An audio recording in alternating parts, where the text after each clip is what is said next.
صل على رسوله الكريم أما بعد فأعوذ بالله من الشيطان الرجيم بسم الله الرحمن الرحيم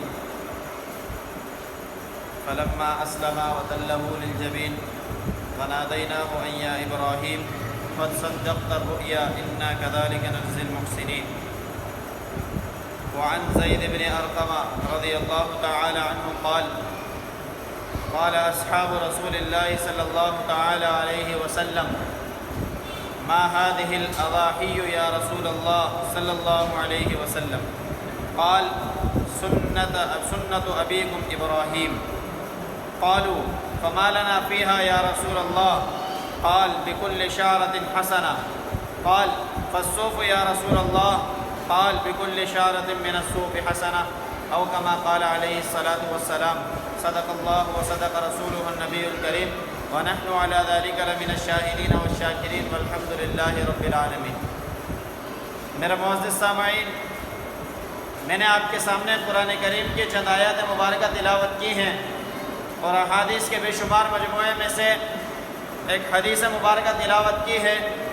دعا ہے کہ اللہ رب العزت صحیح بیان کرنے کی توفیق عطا فرمائے، مجھے اور آپ کو اس پر عمل کرنے کی توفیق عطا فرما دے.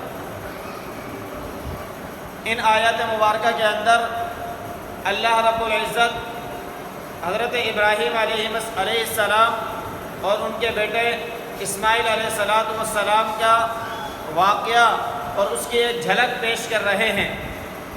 اور جو حدیث مبارکہ میں نے آپ کے سامنے تلاوت کی، اس میں اصحاب رسول صلی اللہ تعالیٰ علیہ وسلم نے جب نبی علیہ السلام سے سوال کیا کہ یہ قربانی جو ہم اللہ کے لیے کرتے ہیں یہ ہے کیا چیز،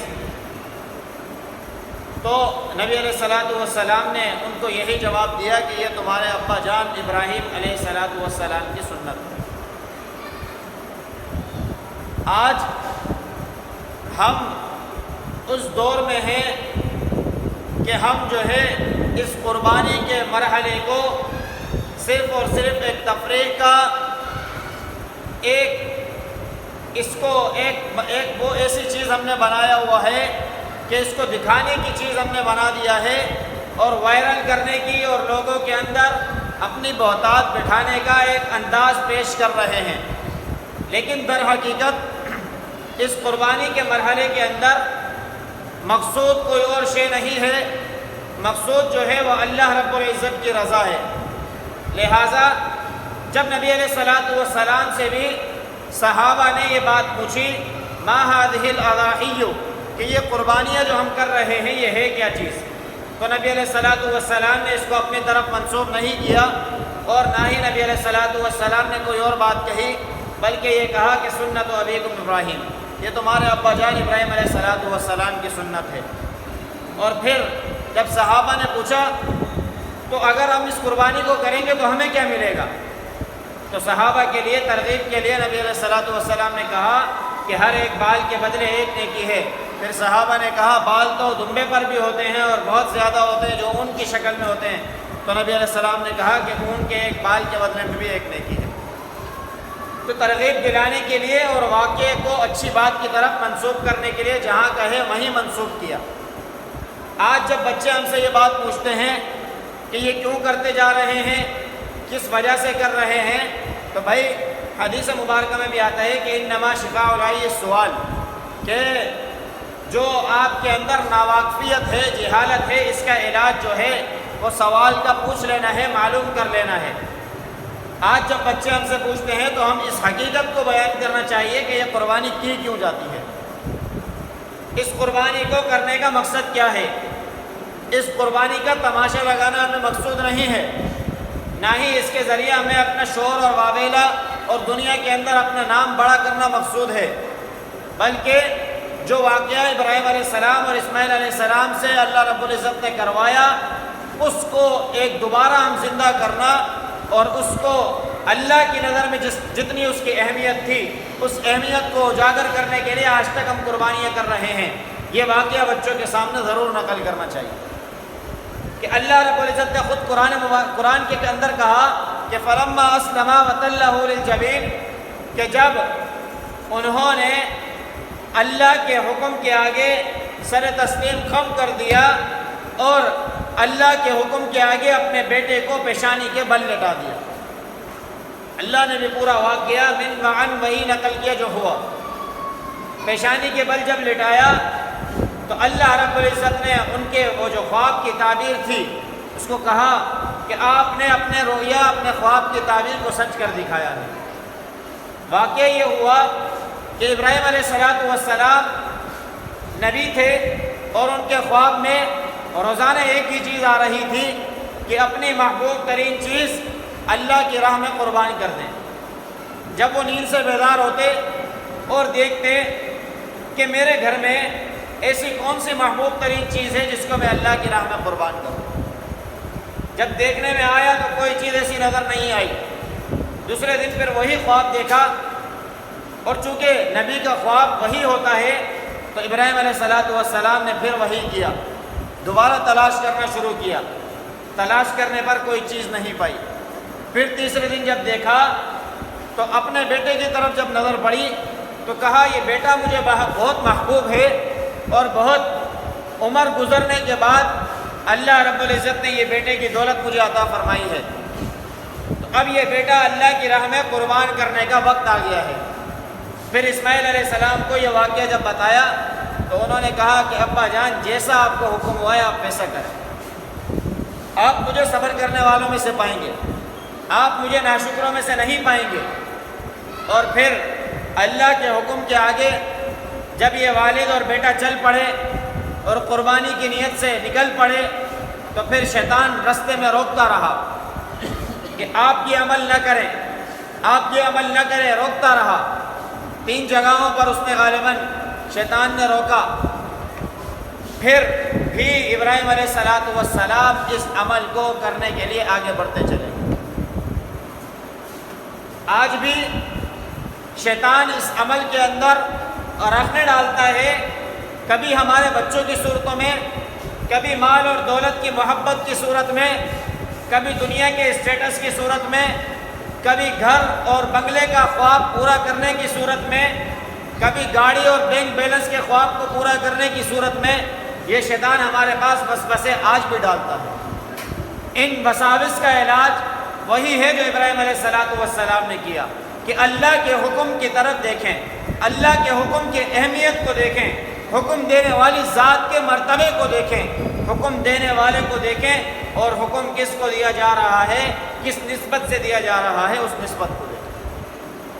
آج جب یہ حکم ہماری طرف منسوب ہے تو اگر ہمارے پاس مال اور دولت کی طرف سے شیطان رکھنے ڈالے یا اولاد کی طرف سے ڈالے یا گھر بار کی طرف سے ڈالے یا کسی بھی طرف سے ڈالے، لیکن ہم اس کو دیکھیں کہ یہ اللہ نے حکم کیوں دیا ہے۔ پھر ابراہیم علیہ السلام کی سنت، پھر ہمارے نبی جب تک مکہ کے اندر مدینے کے اندر رہے، صحابہ فرماتے ہیں کہ لگاتار 10 سال نبی علیہ السلام اپنی قربانی خود کرتے رہے، اور اس کے بعد حضرت علی رضی اللہ تعالیٰ عنہ جب بھی قربانی کیا کرتے تو 2 بکرے ذبح کیے کرتے یا 2 مینڈے۔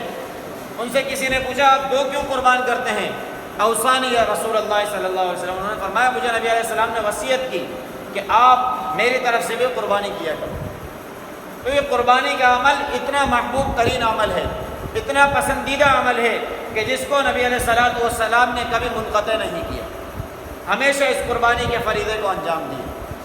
آج چاہے جو بھی حالات آ جائیں، یہ پریشانی، یہ مال اور دولت، یہ مہنگائی کا ستانا، یہ سارے کے سارے معاملات چلتے رہتے ہیں، لیکن اللہ کے حکم کو جب آپ پورا کریں گے تو اللہ رب العزت آپ کے مال میں برکت ڈالیں گے، آپ کے مال میں خیر ڈال دیں گے، آپ کے معاملات میں، گھر بار میں، کاروبار میں خیر ڈال دیں گے۔ اس خیر کی وجہ سے ہمارے معاملات آسان ہو جائیں گے۔ جہاں ہم بیماریوں میں پڑے ہیں، جہاں ہم مصیبتوں میں پڑے ہیں، جہاں ہم تکلیفوں میں گھرے ہوئے ہیں، اللہ رب العزت ان فرائض کو انجام دینے کی وجہ سے ہم سے یہ پریشانیاں، بیماریاں اور تکالیف دور کر دیتے ہیں کہ جس پر ہم اپنا پیسہ خرچ کر رہے ہوتے ہیں۔ پھر جب ابراہیم علیہ السلام آگے بڑھے اور اس قربانی کے فریضے کو انجام دینے لگے تو بیٹے نے خود کہا کہ ابا جان اپنی آنکھوں پر پٹی باندھ دیجیے گا، میری آنکھوں پر پٹی باندھ دیجیے گا کہ کہیں آپ کا ہاتھ کب کب آنے لگے۔ اور پیشانی کے بل لٹا دیے گا، کہیں میری طرف دیکھنے کی وجہ سے آپ کے اندر محبت نہ جاگ جائے اور اللہ کے حکم میں تاخیر ہو جائے۔ تو پھر جب قربانی کے لیے چھری پھیرنے لگے، اللہ رب العزت نے پکارا، نادیناہ یا ابراہیم، ہم نے ابراہیم کو پکارا، اے ابراہیم بات سنو، قد صدقت الرؤیا، آپ نے اپنے خواب کی تعبیر کو سچ کر دکھایا ہے۔ پھر وہ مینڈا آیا اور مینڈا اس کی جگہ ذبح ہو گیا، اس کو اللہ نے ذبح کیا اور وہ فدیے کو قبول فرما لیا، اور اللہ نے کہا کہ انا کذالک نجزی المحسنین، ہم ایسے ہی نیکوکار لوگوں کو بدلہ دیا کرتے ہیں۔ بظاہر نظر آتا ہے کہ اللہ کی راہ میں اب یہ جو چیز میں دے رہا ہوں یہ بڑی محبوب ہے، بڑی عظیم ترین چیز ہے، اس کے بعد میرے پاس یہ چیز مجھے موجود نظر نہیں آتی، لگتا ہے ختم ہو جائے گی، لیکن اللہ رب العزت نے اسماعیل علیہ السلام کے بعد اور بھی اولاد ابراہیم علیہ السلام کو عطا فرمائی، اسحاق علیہ السلام کی صورت۔ تو اللہ رب العزت نے برکت ڈالی، خیر ڈال دی۔ آج ہمیں نظر آتا ہے ہمارا مال کم ہو رہا ہے اور ہمارا اسٹیٹس نیچے چلا جائے گا، ذرا لاکھ دو لاکھ اگر کم ہو جائیں گے، تو اس واقعے کی طرف ذرا نظر دوڑائیں کہ اللہ رب العزت نے اس کے بعد اس اولاد کے اندر خیر ڈالی، برکت ڈالی اور ان کو ایک مزید اولاد بھی عطا فرمائی۔ آج اگر ہم اللہ کی راہ میں دیں گے تو اللہ کم نہیں کریں گے، اللہ بڑا چرا کر لوٹا دیں گے۔ اللہ کی راہ میں دیا ہوا مال 70 گنا اور 700 گنا تک بڑھا کر اللہ رب العزت عطا فرماتے ہیں۔ کہ اگر کوئی ضرب کر کے دیکھے کہ اگر 10,000 کی بھی قربانی کرتا ہے تو اگر 700 گنا سے ضرب کریں تو میرے خیال سے 70 لاکھ روپے بنتے ہیں۔ اللہ رب العزت اتنے زیادہ بڑا چرا کر لوٹانے والے ہیں۔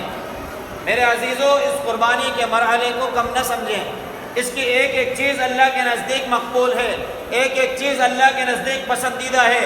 کل قیامت کے دن یہ قربانی کے جانور یہ اپنے سینگوں کے ساتھ، اپنے کھروں کے ساتھ، اپنے بالوں کے ساتھ اور اپنے پیشاب کے ساتھ اور جو آلائشیں ہم پھینک دیتے ہیں ان سب کے ساتھ کل قیامت کے دن لائے جائیں گے اور پلڑے میں ڈالے جائیں گے، اور پلڑے کے اندر ان کا وزن کیا جائے گا اور اس کے بدلے ہمیں نیکیاں ملیں گی۔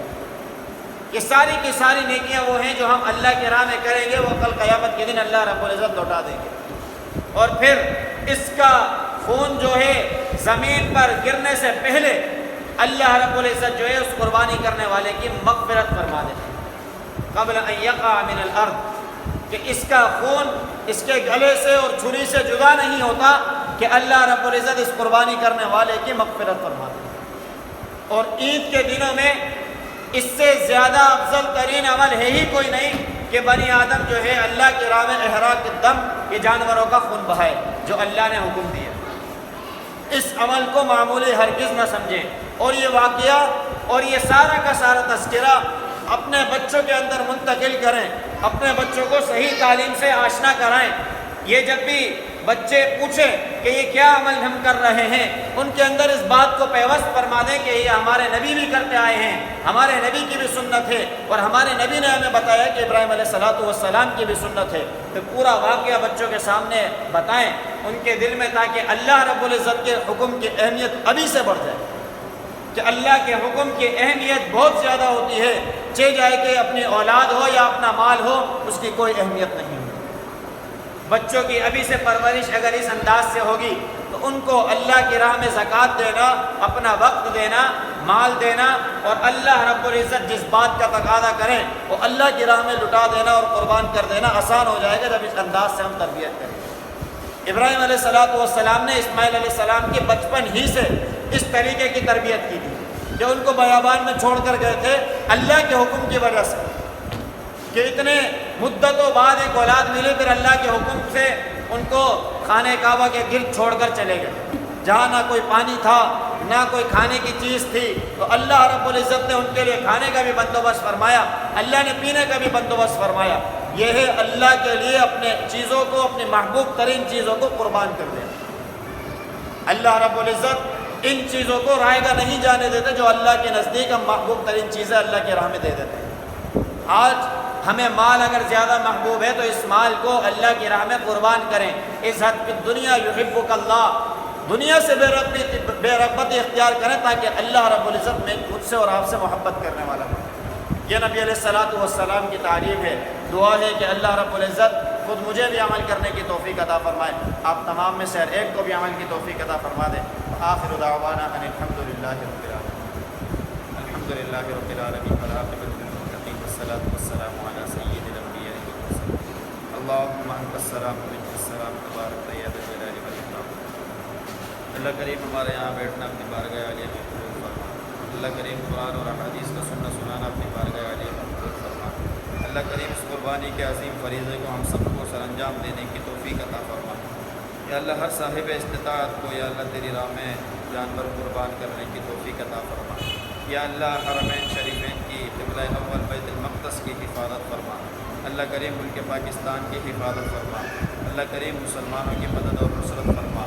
اللہ کریم یا اللہ ملک پاکستان میں یا اللہ جو معاملات ہیں یا اللہ ان کے لیے یا اللہ اچھے بندوبست فرما دیجیے۔ یا اللہ اچھے حکمران ہمیں عطا فرما دیجیے۔ یا اللہ جہاں جہاں مسلمان پریشان حال ہیں، بیمار ہیں، مصیبت زدہ ہیں، تکلیفوں میں ہیں، یا اللہ تمام کی بیماریوں کو، پریشانیوں کو، تکلیفوں کو، مصیبتوں کو دور فرما۔ یا اللہ جتنے بے روزگار ہیں یا اللہ تمام کو حلال طیب روزگار عطا فرما۔ یا اللہ جتنے پیارے ہمارے اس دنیا سے چلے گئے اللہ سب کی کامل کوشش فرما۔ یا اللہ ڈاکٹر عافیہ صدیقی کو یا اللہ جلد رہائی عطا فرما۔ یا اللہ اس کے لیے بھی ہم سب کو جد و جہد کرنے کی توفیق عطا فرما۔ اللہم رب ارحمہما کما ربیانی صغیرا۔ صلی اللہ تعالی علی رسول خیر خلقہ محمد وعلی آلہ وصحبہ اجمعین، آمین۔